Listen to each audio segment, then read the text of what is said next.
நினைக்கலாம். ஆனால் உண்மை நிலை என்னவென்றால் அந்த குடிநீரானது வரக்கூடிய குழாய் பகுதிகள் முழுமையாக தண்ணீருக்குள் மூழ்கி இருக்கின்ற காரணத்தினால் அவர்கள் அங்கங்கே கண்டறிந்து ஒவ்வொரு இடமும் அதை நிவர்த்தி செய்கின்ற பட்சத்திலே காலதாமதமாகிறது. அதனால்தான் காலதாமதத்தை தவிர வேறு ஒன்றுமில்லை. ஆகவே பணியானது சிறந்த முறையில் செய்து கொண்டிருக்கின்றார்கள். அந்த பணியானது இன்றோடு நிறைவடைகிறது. கண்டிப்பாக பாதுகாக்கப்பட்ட குடிநீரானது மேல்நிலை நீர்த்தட்ட தொட்டியிலே அனைவருக்கும் ஏற்றி அதன் மூலமாக இன்றைய தினமே விநியோகம் செய்ய இருக்கிறோம்.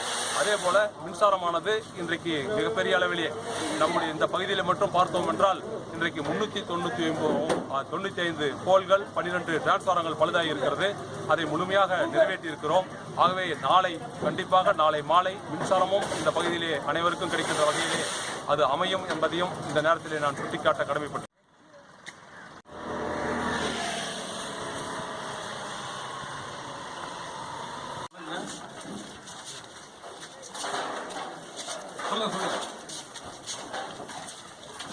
திருவள்ளூர் மாவட்டத்தில் இருக்கிறேன்.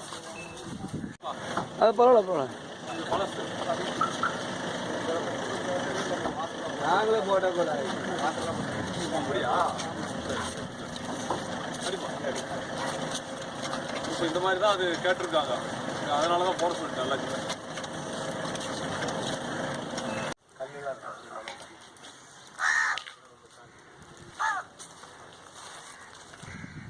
ஒன்று தான் ஃபினிஷ் பண்ணிக்கிறீங்க. ஆமாம், இப்போ ஃபஸ்ட்டு முடியாது. அவங்க இன்னொருத்தங்க போகிறாங்க.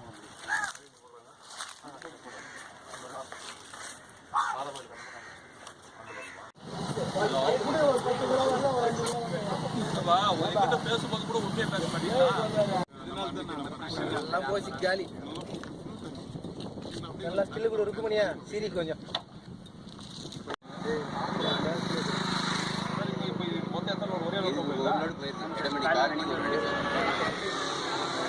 திரும்பி வந்ததுனால ஒரு கிலோ